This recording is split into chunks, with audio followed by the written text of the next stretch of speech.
दोस्तों नमस्कार, ये है मार्गदर्शन फॉर सिविल सर्विसेज। मैं अनुराग चौधरी। दोस्तों घटना चक्र सामान्य अध्ययन पूर्वावलोकन श्रृंखला में इस वीडियो में प्रस्तुत है सामान्य विज्ञान के अंतर्गत भौतिक विज्ञान से संबंधित महत्वपूर्ण प्रश्न जो आपके आगामी परीक्षाओं जैसे यूपीपीसीएस प्रारंभिक परीक्षा, आरओ यानी समीक्षाधिकारी, सहायक समीक्षाधिकारी तथा अन्य राज्य लोक सेवा आयोग जैसे उत्तराखंड, बिहार, राजस्थान और एमपीपीसीएस द्वारा आयोजित परीक्षाओं के लिए बहुत ही उपयोगी है। इस वीडियो में हम प्रकाश चैप्टर से संबंधित महत्वपूर्ण प्रश्नों को कंटिन्यू करेंगे। तो आइए शुरू करते हैं आज का वीडियो। आज की वीडियो का दोस्तों पहला प्रश्न है कि निम्नलिखित में से कौन अन्य तीनों की तुलना में ज़्यादा सूर्य की रोशनी परावर्तित करता है। इसमें है रेत का रेगिस्तान, धान की खेती की भूमि, ताज़ा बर्फ से ढकी भूमि या प्रेयरी भूमि या समशीतोष्ण भूमि। तो आप जानते हैं ताज़ा बर्फ से ढकी भूमि दोस्तों ये सूर्य की रोशनी को बहुत अधिक परावर्तित करता है। और आप देख लीजिए कि ताज़ा बर्फ से ढकी भूमि 80 से 85% तक सूर्य की रोशनी को परावर्तित करती है। उसके बाद रेत का रेगिस्तान होता है 30 से 40%, प्रेयरी भूमि 20 से 25% और धान के खेत 10 से 20% का क्रम आता है। वैज्ञानिकों ने सतहों द्वारा प्रकाश को परावर्तित करने की क्षमता को एल्बिडो नाम दिया है और लैटिन भाषा में एल्बिडो का अर्थ सफ़ेदी होता है। इससे पता चलता है कि कोई सतह कितनी सफ़ेद उज्ज्वल है और बर्फ़ का एल्बिडो उच्च होता है। अगला प्रश्न है किसी वस्तु के त्रिविमीय यानी 3 डायमेंशनल प्रतिरूप को अंकित तथा पुनरावृत्ति करने की तकनीक का नाम क्या है। तो उत्तर है होलोग्राफी। ऑप्शन डी आपका सही उत्तर है। दोस्तों होलोग्राफी वह तकनीक है जिसमें लेसर किरणों द्वारा की गई फोटोग्राफी से किसी वस्तु का 3 डायमेंशनल चित्र बनाया जाता है। और होलोग्राफी दोस्तों ध्वनि, प्रकाश या किसी भी तरंग के साथ कार्य कर सकती है। होलोग्राफी का बहुधा उपयोग अभिलेखों को संचित करने और माइक्रोफिश में किया जाता है। इसका उपयोग करके वास्तविक त्रिआयामी चलचित्र भी तैयार किए गए हैं। अगला प्रश्न है त्रिविमीय चित्र लेने के लिए निम्न में से किसका प्रयोग करते हैं। ऑप्शन देखिए फोटोग्राफी, होलोग्राफी, रेडियोग्राफी या उपर्युक्त में से कोई नहीं। तो सही उत्तर है त्रिविमीय चित्र लेने के लिए होलोग्राफी का प्रयोग किया जाता है। अगला प्रश्न है दोस्तों एक इलेक्ट्रॉनिक पुंज को फास्फोरस कोटेड पर्दे पर फोकस कर प्रतिबिंबों को पर्दे पर जनित करना क्या कहलाता है। ऑप्शन है आपके master scan, total scan, roster scan या रडार स्कैन। तो सही उत्तर है रोस्टर स्कैन। याद रखिएगा दोस्तों रोस्टर स्कैन का प्रयोग सीआरटी यानी कैथोड रे ट्यूब मॉनिटरों में होता है। इसमें इलेक्ट्रॉन गन के द्वारा इलेक्ट्रॉनिक पुंज को प्रक्षेपित किया जाता है। अगला प्रश्न है दोस्तों रमन प्रभाव का प्रकाश की उन किरणों से संबंध है जो आर पार जाती हैं किसके। केवल द्रवों के, केवल प्रिज्मों के, केवल हीरों के या सभी पारदर्शी माध्यम के। तो सही उत्तर है ऑप्शन डी सभी पारदर्शी माध्यम के। दोस्तों रमन प्रभाव के अनुसार एकल तरंगदैर्घ्य प्रकाश किरणें जब किसी भी पारदर्शक माध्यम जैसे ठोस, द्रव या गैस में से गुजरती हैं तब इसकी प्रकीर्णित किरणों का अध्ययन किया जाए तो उसमें मूल प्रकाश की किरणों के अतिरिक्त स्थिर अंतर पर बहुत कम तीव्रता की किरणें भी उपस्थित रहती हैं। इन किरणों को रमन किरणें कहते हैं। अगला प्रश्न है ध्वनि के पुनरुत्पाद यानी रिप्रोड्यूशन के लिए एक सीडी या कॉम्पैक्ट डिस्क ऑडियो प्लेयर में प्रयुक्त होता है क्या। ऑप्शन देखिए quartz crystal, titanium needle, laser beam या बेरियम टाइटेनिक सिरेमिक। तो सही उत्तर है ध्वनि के रिप्रोड्यूसिंग के लिए एक सीडी में लेसर बीम का प्रयोग किया जाता है। आप जान लीजिए सीडी प्लेयर में प्रयुक्त लेसर पराबैंगनी लेसर प्रकाश को उत्सर्जित करता है जो सीडी की चमकदार सतह से परावर्तित होकर ध्वनि उत्पन्न करता है। अगला प्रश्न है जब एक सीडी ऑडियो और वीडियो प्रणालियों में प्रयुक्त होने वाली कॉम्पैक्ट डिस्क सूर्य के प्रकाश में देखी जाती है तो इंद्रधनुष के समान रंग दिखाई पड़ते हैं। इसकी व्याख्या की जा सकती है किस रूप में। तो उत्तर है परावर्तन और विवर्तन यानी रिफ्लेक्शन एंड डिफ्रैक्शन की परिघटना के आधार पर। ऑप्शन ए आपका सही उत्तर है। दोस्तों ऑडियो और वीडियो प्रणाली में प्रयुक्त होने वाली कॉम्पैक्ट डिस्क में सतह पर सुरक्षात्मक लैकर कोटिंग है जो कि थिन फिल्म की भांति कार्य करती है और परावर्तन और विवर्तन की परिघटना के लिए जिम्मेदार होती है। यही सीडी को सूर्य के प्रकाश में देखने पर इंद्रधनुषी रंग दिखाई देने का कारण होता है। अगला प्रश्न है, निम्नलिखित कथनों पर विचार कीजिए। यहाँ पर 4 कथन आपके दिए गए हैं, इसमें बताना है कि सही कथन कौन से हैं। तो दीर्घ तरंग दैर्घ्य वाले प्रकाश का प्रकीर्णन लघु तरंग दैर्घ्य वाले प्रकाश से कहीं अधिक होता है, सही नहीं है। जल में दृश्य प्रकाश की गति निर्वात में गति का 0.95 गुना होती है, ये भी सही नहीं है। अगला है कि रेडियो तरंगे द्रुतगामी दोलायमान वैद्युत धाराओं से उत्पन्न होती हैं, बिल्कुल सही है। और चौथा है कि अतिचालन वाहनों का पता लगाने के लिए पुलिस डॉपलर के परावर्तित लघु रेडियो तरंग का प्रभाव का उपयोग करती है। तो 3 और 4 आपके सही हैं। कौन सा विकल्प सही उत्तर हो जाएगा? ऑप्शन डी आपका सही उत्तर हो जाएगा। दोस्तों, आप जान लीजिए प्रकीर्णन या विचलन जो है, दीर्घ तरंग दैर्घ्य वाले प्रकाश का प्रकीर्णन लघु तरंग दैर्घ्य वाले प्रकाश से कम होता है। जल में दृश्य प्रकाश की गति जो है वो 2.25 × 10⁸ मीटर प्रति सेकंड और निर्वात में प्रकाश की गति 3 × 10⁸ मीटर प्रति सेकंड होती है।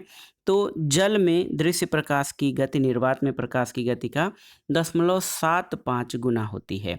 तो कथन 1 और 2 गलत हैं, कथन 3 और 4 आपके सही हैं। अगला प्रश्न है, देखिए बहुत ही महत्वपूर्ण प्रश्न है ये आपका। तो देखिए कि एक कथन और कारण से संबंधित है। कथन है, आप देख सकते हैं कि एक चलचित्र में पूरी फिल्म के एक सिरे से दूसरे सिरे तक समांतर 24 फ्रेम प्रति सेकंड प्रक्षेपित किए जाते हैं। कारण है कि आँख की रेटिना पर निर्मित प्रतिबिंब उद्दीपन हटाने के बाद 0.1 सेकंड तक बना रहता है। तो सही उत्तर क्या हो जाएगा? सही उत्तर आपका हो जाएगा दोस्तों, यहाँ पर देखिए ए सही है लेकिन आर गलत है। कैसे? तो आप जान लीजिए दोस्तों, ए सही है आर गलत है क्योंकि आँख की रेटिना पर निर्मित प्रतिबिंब जो है उद्दीपन हटाने के बाद 1/16 सेकंड बाद तक बना रहता है, न कि 0.1 सेकंड तक। अगला प्रश्न है दोस्तों, दूरदर्शन के जो संकेत होते हैं एक निश्चित दूरी के बाद नहीं मिलते हैं, क्यों? इसका कारण क्या है? तो इसका कारण ये है कि पृथ्वी की सतह वक्राकार होती है। दोस्तों, पृथ्वी की सतह वक्राकार होने के कारण जो दूरदर्शन के संकेत या सिग्नल हैं एक निश्चित दूरी के बाद नहीं मिल सकते, क्योंकि सिग्नल पृथ्वी की सतह से न टकराकर आगे बढ़ जाएंगे। अगला प्रश्न है, दूरदर्शन प्रसारण में श्रव्य तरंगों का प्रेषण करने के लिए कौन सी तकनीक प्रयुक्त होती है? देखिए, आयाम माडुलन, आवृत्ति माडुलन, स्पंदकूट या काल विभाग बहुसंकेतन। तो सही उत्तर है, दूरदर्शन प्रसारण में श्रव्य तरंगों का प्रेषण करने के लिए आवृत्ति माड्यूलन या फ्रीक्वेंसी मॉड्यूलेशन तकनीक का प्रयोग किया जाता है और इस तकनीक से प्रसारित संकेत किसी भी प्रकार के शोर और विकृति से मुक्त होते हैं। अगला प्रश्न है, मनुष्य की आंख में प्रकाश तरंगे किस स्थान पर स्नायु उद्वेगों में परिवर्तित होती हैं? तो कार्निया, नेत्रतारा, रेटिना या लेंस में। तो सही उत्तर है रेटिना या अक्षपट पर। दोस्तों, मनुष्य की आंख में प्रकाश तरंगे अक्षपटल या रेटिना पर स्नायु उद्योगों के रूप में रूपांतरित होती हैं। वस्तु की उल्टी इमेज नेत्र के रेटिना पर पड़ती है। रेटिना की संवेदी कोशिकाएं संवेदित होती हैं और दृक् तंत्रिकाएं इस संवेदना को मस्तिष्क में पहुंचा देती हैं, जिसे मस्तिष्क अपने विश्लेषण शक्ति द्वारा वस्तु के प्रतिबिंब के रूप में अनुभव करता है। अगला प्रश्न है, दृष्टिपटल या रेटिना पर जो भी चित्र बनता है तो वो कैसा होता है? तो यहाँ पर 4 ऑप्शन दिए गए हैं। सही उत्तर है वो वस्तु से छोटा होता है और उल्टा होता है। आप जान लीजिए दोस्तों, रेटिना पर जो वस्तु का प्रतिबिंब बनता है वो उल्टा, छोटा, वास्तविक बनता है। प्रतिबिंब बनने का संदेश दृश्य तंत्रिकाओं द्वारा मस्तिष्क तक पहुंचता है और वस्तु हमें दिखाई देने लगती है। यद्यपि रेटिना पर बना वस्तु का प्रतिबिंब उल्टा होता है, लेकिन अनुभव के आधार पर ये हमें सीधा दिखाई देता है। अगला प्रश्न है, अभिनेत्र लेंस द्वारा किसी वस्तु का किस प्रकार का प्रतिबिंब रेटिना पर बनाया जाता है? तो सही उत्तर है उल्टा, उल्टा तथा वास्तविक, ऑप्शन सी। आप जान लीजिए दोस्तों, अभिनेत्र लेंस द्वारा किसी वस्तु का उल्टा और वास्तविक प्रतिबिंब बनता है जो कि वस्तु से छोटा होता है। अगला प्रश्न है, क्या मुख्य कारण है कि एक आंख की अपेक्षा 2 आंखों का होना अधिक उपयुक्त है? तो उत्तर है इस कारण से दूरी और गहराई का एहसास होता है। त्रिविमीय यानी दोस्तों दूरी और गहराई दोनों का अनुपात जो है वो दो आँखों के होने से जो है इसकी प्राप्ति में, प्रतिबिंबों को प्राप्ति में सममित सटीक होती है। गहराई और दूरी का शुद्धतम अनुमान हो जाता है। अगला प्रश्न है दोस्तों, पूर्ण सूर्य ग्रहण के दौरान सूर्य को सीधे देखने से आँख में अपरिवर्तनीय क्षति पहुँचती है। रेटिना का जलना सूर्य की किरणों के निम्न घटकों में से किस एक के कारण होता है? देखिए, ताप, इंद्रधनुषी प्रकाश, अल्ट्रावायलेट प्रकाश या इंफ्रारेड। तो सही उत्तर क्या हो जाएगा? अल्ट्रावायलेट प्रकाश, यानी ऑप्शन बी, ऑप्शन सी। दोस्तों ऑप्शन सी आपका सही उत्तर हो जाएगा। जब पूर्ण सूर्य ग्रहण होता है, सूर्य का बाह्य प्रभामंडल चंद्रमा से पूरी तरह ढक जाता है, तो उस समय सूर्य की नंगी आंखों से देखा जा सकता है। लेकिन आंशिक वलयाकार या पूर्ण सूर्य ग्रहण के आंशिक चरण को नंगी आंखों से देखना सुरक्षित नहीं है, क्योंकि इस दौरान सूर्य से निकलने वाले उच्च तरंग दैर्घ्य के परावैंगनी विकिरण से आंखों को अपरिवर्तनीय क्षति पहुंच सकती है। अगला प्रश्न है दोस्तों, किसी तारे का रंग दर्शाता है क्या? उसकी पृथ्वी से दूरी, उसका ताप, उसकी ज्योति या उसकी सूर्य से दूरी। तो सही उत्तर है उसका ताप, यानी ऑप्शन बी। दोस्तों विशाल तारे स्वतः चमकदार गैसों के पिंड हैं जो स्वयं गुरुत्वाकर्षण बल से परस्पर बंधे रहते हैं। भार के अनुपात में तारों में 70% हाइड्रोजन, 28% हीलियम, 1.5% कार्बन, नाइट्रोजन और ऑक्सीजन तथा 0.5% लौह और अन्य भारी तत्व होते हैं। तारों का सतत स्पेक्ट्रम ही इनके रंगों का निर्धारण करता है और किसी तारे का रंग वस्तुतः उसके ताप को दर्शाता है। सर्वाधिक गर्म तारों में स्पेक्ट्रम के नीले भाग से अधिकांश ऊर्जा उत्सर्जित होती है, इसलिए ये नीले दिखाई देते हैं, जबकि सबसे कम गर्म तारे लाल दिखाई देते हैं। सबसे गर्म तारों में सबसे कम गर्म तारों के रंग उनके ताप के आधार पर, गर्म तारों से कम तारों का जो तापमान होता है उनके रंग के आधार पर सबसे पहले नीला जो 50,000 से 28,000 केल्विन, नीला श्वेत 28,000 से 10,000 केल्विन, श्वेत जो है 10,000 से 7,500 केल्विन, श्वेत पीला 7,500 से 6,000 केल्विन, पीला जो है 6,000 से 4900 केल्विन, नारंगी 4900 से 3500 और लाल 3500 से 2000 केल्विन होता है। तारों का जीवन काल इनके द्रव्यमान और चमक पर निर्भर करता है। जो तारा जितना अधिक चमकीला होता है उसका जीवन काल उतना ही कम होता है। अगला प्रश्न है, वायुमंडल में प्रकाश के विसरण का कारण क्या है? कार्बन डाइऑक्साइड, धूल कण, हीलियम या जलवाष्प। तो सही उत्तर है धूल कण। दोस्तों सूर्य का प्रकाश विभिन्न रंगों का मिश्रण होता है। जब ये वायुमंडल से होकर गुजरता है तो मार्ग में आने वाले हवा के अणुओं तथा धूल और अन्य पदार्थों के सूक्ष्म कणों द्वारा इसका प्रकीर्णन हो जाता है। तो धूल कण जो है वायुमंडल में प्रकाश के प्रकीर्णन या विसरण का कारण है। अगला प्रश्न है, वातावरण में प्रकाश का विसरण किसकी वजह से होता है? तो आप जान लीजिए, धूल कणों के कारण। ऑप्शन बी सही उत्तर है। अगला प्रश्न है दोस्तों, प्रकाश का रंग निर्धारित होता है इसके आयाम से, तरंग दैर्घ्य से, तीव्रता से या वेग से। तो सही उत्तर है तरंग दैर्घ्य से। दोस्तों प्रकाश के रंग का निर्धारण उसके तरंग दैर्घ्य से होता है और भिन्न भिन्न रंग के प्रकाश का तरंग दैर्घ्य भी भिन्न भिन्न होता है। लाल रंग के प्रकाश का तरंग दैर्घ्य सबसे अधिक और बैगनी रंग के प्रकाश का जो तरंग दैर्घ्य है वो सबसे कम होता है। अगला प्रश्न है, सही कथन चुनिए। तो यहाँ पर 4 कथन दिए गए हैं। लाल प्रकाश का तरंग दैर्घ्य बैगनी से कम है, लाल प्रकाश का तरंग दैर्घ्य बैगनी से ज़्यादा है, बैगनी का तरंग दैर्घ्य हरे प्रकाश से ज़्यादा है, बैगनी प्रकाश का तरंग दैर्घ्य पीले प्रकाश से ज़्यादा है, या उपर्युक्त में से कोई नहीं। तो सही उत्तर आपका हो जाएगा दोस्तों लाल प्रकाश का तरंग दैर्घ्य बैगनी से ज़्यादा है। दोस्तों बैगनी रंग का तरंग दैर्घ्य सबसे कम और आवृत्ति सबसे अधिक होती है, जबकि लाल रंग का तरंग दैर्घ्य सबसे अधिक और आवृत्ति न्यूनतम होती है। अगला प्रश्न है, निम्न में से किस रंग का सबसे लंबा तरंग दैर्घ्य होता है? तो सबसे लंबा तरंग दैर्घ्य लाल रंग का होता है, जिसका मान 7.5 × 10⁻⁵ सेंटीमीटर होता है। बैगनी रंग का तरंग दैर्घ्य सबसे कम होता है, जिसका मान 4 × 10⁻⁵ सेंटीमीटर होता है। अगला प्रश्न है दोस्तों, सबसे कम वेवलेंथ या तरंग दैर्घ्य वाला प्रकाश कौन सा होता है? तो बैगनी रंग का प्रकाश, इसका तरंग दैर्घ्य सबसे कम होता है। अगला प्रश्न है दोस्तों, दृश्य वर्णक्रम में सबसे कम तरंग दैर्घ्य वाला रंग कौन सा है? लाल, पीला, नीला और बैगनी में। तो सही उत्तर है बैंगनी। ऑप्शन डी सही उत्तर हो जाएगा। अगला प्रश्न है, निम्नलिखित में से किसमें उच्चतम ऊर्जा होती है? नीला प्रकाश, हरा प्रकाश, लाल प्रकाश या पीला प्रकाश? तो सही उत्तर है नीला प्रकाश। दोस्तों, किसी तरंग की ऊर्जा उसके तरंग दैर्घ्य के व्युत्क्रमानुपाती होती है।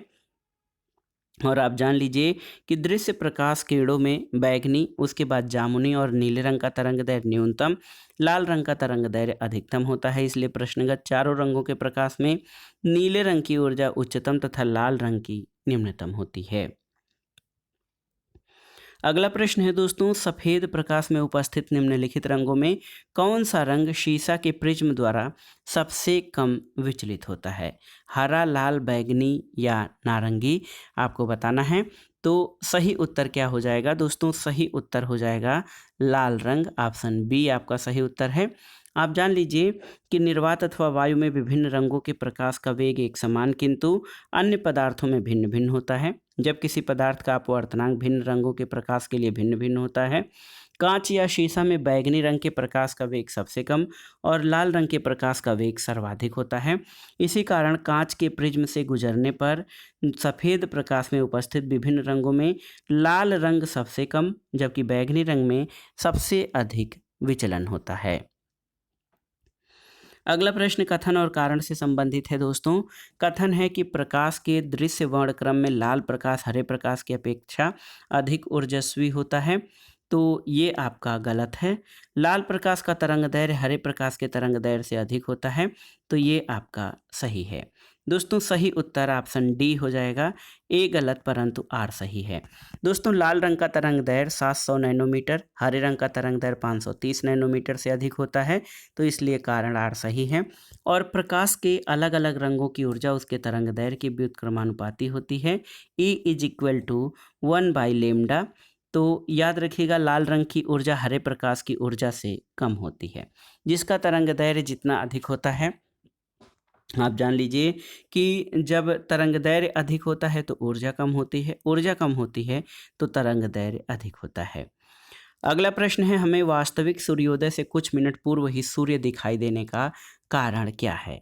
प्रकाश का प्रकीर्णन, प्रकाश का विवर्तन, प्रकाश का पूर्ण आंतरिक परावर्तन या प्रकाश का अपवर्तन? तो सही उत्तर है प्रकाश का अपवर्तन। दोस्तों, प्रकाश के अपवर्तन के कारण सूर्योदय के कुछ समय पहले और सूर्यास्त के कुछ समय बाद तक सूर्य क्षितिज के नीचे होने पर भी दिखाई देता है। अगला प्रश्न है, क्षितिज के समीप सूर्य और चंद्रमा के दीर्घ वृत्ताकार दिखाई देने का कारण क्या है?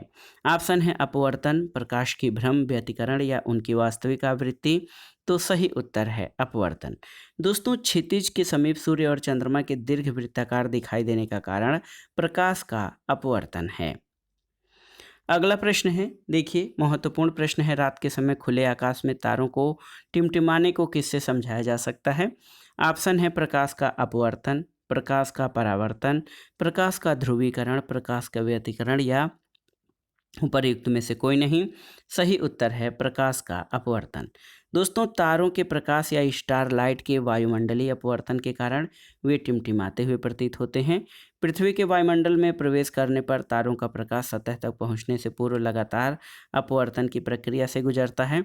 चूंकि अपवर्तित किरण अभिलंब की ओर झुक जाती है, इसलिए तारे अपने वास्तविक स्थिति से कुछ ऊंचाई पर स्थित दिखाई पड़ते हैं। तारे की आभासी स्थिति अचल नहीं होती और उसमें कुछ परिवर्तन होता रहता है। अगला प्रश्न बहुत ही महत्वपूर्ण है दोस्तों। देखिए, बहुत ही महत्वपूर्ण प्रश्न है कि ट्रैफिक सिग्नल में लाल प्रकाश प्रयुक्त होता है, इसका कारण क्या है? तो उत्तर है इसके तरंग दैर्घ्य सर्वाधिक होती है, इसलिए ट्रैफिक सिग्नल में लाल रंग का प्रकाश प्रयुक्त होता है। दोस्तों, लाल रंग का तरंग दैर्घ्य सबसे अधिक होता है जबकि बैंगनी रंग का तरंग दैर्घ्य सबसे कम होता है। चूंकि प्रकीर्णन तरंग दैर्घ्य के व्युत्क्रमानुपाती होता है, इसलिए लाल रंग सबसे कम प्रकीर्णित होता है और ये दूर से सर्वाधिक स्पष्ट दिखाई देता है। इसी कारण ट्रैफिक सिग्नल में लाल प्रकाश प्रयुक्त होता है। अगला प्रश्न कथन और कारण से संबंधित है। कथन है कि खतरे का सिग्नल लाल रंग का बनाया जाता है। कारण है कि लाल रंग का प्रकीर्णन सबसे कम होता है। तो बिल्कुल सही, ए और आर दोनों सही हैं और आर ए की सही व्याख्या करता है। दोस्तों, खतरे का सिग्नल लाल रंग का इसलिए बनाया जाता है क्योंकि लाल रंग सबसे कम प्रकीर्णित होता है, ये दूर से स्पष्ट दिखाई देता है। वायु कणों के कम विकृत होने वाला रंग लाल रंग व्यक्ति को अधिक मात्रा में पहुंचता है और दिखाई पड़ता है और उद्देश्य की पूर्ति करता है। नीले रंग का प्रकीर्णन सबसे ज़्यादा होता है। सूर्योदय और सूर्यास्त के समय जब सूर्य किरणें सर्वाधिक दूरी तय करती हैं, तब प्रकाश का सबसे अधिक लाल रंग हमारे पास पहुंचता है। शेष रंगों के मार्ग में प्रकीर्णन हो जाता है और इसी कारण हमें सुबह सूर्य लाल दिखाई देता है। आकाश का रंग नीला होने के कारण भी इसी में निहित है। सूर्य से दूर हम सूर्य का प्रकाश नहीं बल्कि प्रकीर्णित रंगों को देखते हैं। चूँकि बैंगनी और तत्पश्चात जामुनी और नीले रंग का प्रकीर्णन सर्वाधिक होता है, इसलिए आकाश हमें नीला दिखाई देता है। अगला प्रश्न है दोस्तों, खतरे के सिग्नल के लिए लाल रंग का या लाल रंग के प्रकाश का प्रयोग किया जाता है, क्यों? तो इसका कारण आप जानते हैं, क्योंकि इसका प्रकीर्णन सबसे कम होता है और ये अधिक दूरी से स्पष्ट दिखाई देता है। अगला प्रश्न है, आकाश नीला दिखाई पड़ता है, इसका कारण क्या है? तो नीले रंग के प्रकाश का प्रकीर्णन सबसे अधिक होता है, इसलिए आकाश जो है वो नीला दिखाई देता है। अगला प्रश्न है, आकाश नीला दिखाई देता है या आकाश नीला लगता है, इसका कारण क्या है? तो उत्तर है लघु तरंग दीर्घ तरंगों की अपेक्षा वायुमंडल द्वारा अधिक प्रकीर्णित होती है। तो नीला रंग जो है सर्वाधिक प्रकीर्णित होता है, इसलिए आकाश का रंग नीला दिखाई देता है। अगला प्रश्न है, आकाश का रंग नीला इस कारण से होता है, तो किस कारण होता है? उत्तर है प्रकाश के प्रकीर्णन के कारण। ऑप्शन ए आपका सही उत्तर है। अगला प्रश्न है, आकाश नीला दिखाई देता है प्रकाश के किसके कारण, किस घटना के कारण? तो उत्तर है प्रकीर्णन के कारण। ऑप्शन डी आपका सही उत्तर है। अगला प्रश्न है दोस्तों, देखिए निम्नलिखित कथनों पर विचार कीजिए कि आकाश के नीला दिखाई देने का कारण प्रकाश का प्रकीर्णन है। बिल्कुल सही है। इंद्र के 7 रंगों का कारण है प्रकाश का प्रकीर्णन, सही नहीं है। और सूर्योदय के समय सूर्य लाल दिखने का कारण है प्रकाश का प्रकीर्णन। तो 1 और 3 सही हैं। ऑप्शन बी आपका सही उत्तर है। दोस्तों, आप जान लीजिए कि प्रकीर्णन तरंग दैर्घ्य के व्युत्क्रमानुपाती होता है और बैंगनी और नीले रंग का तरंग दैर्घ्य कम होता है, इसलिए बैंगनी और नीले रंग का प्रकीर्णन सबसे अधिक होता है और इसी कारण आकाश भी नीला दिखाई देता है। जबकि सूर्योदय और सूर्यास्त के समय किरणों को वायुमंडल में अधिक दूरी तय करनी पड़ती हैं, इसके कारण प्रकाश की छोटी तरंगों का प्रकीर्णन हो जाता है। केवल लाल रंग न्यूनतम प्रकीर्णन के कारण आगे बढ़ता है। इसी कारण सूर्योदय और सूर्यास्त के समय सूर्य का रंग लाल दिखाई देता है। वर्षा के बाद बादलों में पानी की छोटी छोटी बूंदें रह जाती हैं, जो प्रिज्म की भांति व्यवहार करती हैं, जिनसे प्रकाश विक्षेपित होकर रंगों की एक पट्टी बनाता है। इसको इंद्रधनुष कहते हैं। अगला प्रश्न है दोस्तों, सूर्यास्त और सूर्योदय के समय सूर्य के लाल रंग प्रतीत होने का कारण क्या है? तो क्या कारण है आप बताइए। सूर्यास्त और सूर्योदय के समय सूर्य के लाल रंग प्रतीत होने का कारण प्रकाश का प्रकीर्णन है। अगला प्रश्न और आज के वीडियो का आखिरी प्रश्न है कि अंतरिक्ष यात्री को आकाश का रंग कैसा दिखाई देता है, नीला, सफ़ेद, काला या लाल? तो सही उत्तर है काला। दोस्तों, आप जान लीजिए कि सूर्य का श्वेत प्रकाश 7 रंगों से बना हुआ है, बैंगनी, जामुनी, नीला, हरा, पीला, नारंगी और लाल। बैंगनी रंग का जो तरंग दैर्घ्य होता है वो सबसे कम होता है, लाल रंग का सबसे अधिक होता है। जब सूर्य का प्रकाश पृथ्वी के वायुमंडल में प्रवेश करता है तो ये पृथ्वी के वायुमंडल में स्थित गैस के अणुओं, धूल कणों, पराग कणों आदि से टकराता है और जब प्रकाश किसी कण से टकराता है तो या तो उस कण के आर पार निकल जाता है अथवा उसके द्वारा परावर्तित या छितरा दिया जाता है और सूर्य के प्रकाश का लाल अंश बिना किसी अधिक प्रकीर्णन के पृथ्वी पर पहुंच जाता है। लेकिन बैंगनी, जामुनी और नीला प्रकाश जो हवा में मौजूद अणु आदि हैं उनसे प्रकीर्णित हो जाता है और हवा के कणों द्वारा प्रकाश के प्रकीर्णन के परिणामस्वरूप आकाश हमें नीला दिखाई देता है। अंतरिक्ष में जाकर आकाश को देखें तो वो काला दिखाई देता है। तो दोस्तों, ये था आज का वीडियो घटना चक्र सामान्य अध्ययन पूर्वावलोकन श्रृंखला के अंतर्गत UP PCS, RO lower PCS तथा अन्य राज्य लोक सेवा आयोगों के सामान्य अध्ययन खंड के लिए सामान्य विज्ञान के भौतिक विज्ञान खंड से संबंधित महत्वपूर्ण प्रश्न जो आपके आगामी परीक्षाओं के लिए बहुत ही उपयोगी हैं। आप इन प्रश्नों को तैयार कर लीजिएगा। दोस्तों वीडियो आपको कैसा लगा हमें कमेंट बॉक्स में ज़रूर बताइएगा। वीडियो को लाइक करें, शेयर करें और इस चैनल मार्गदर्शन फॉर सिविल सर्विसेज को सब्सक्राइब करें। वीडियो देखने के लिए धन्यवाद दोस्तों। नमस्कार।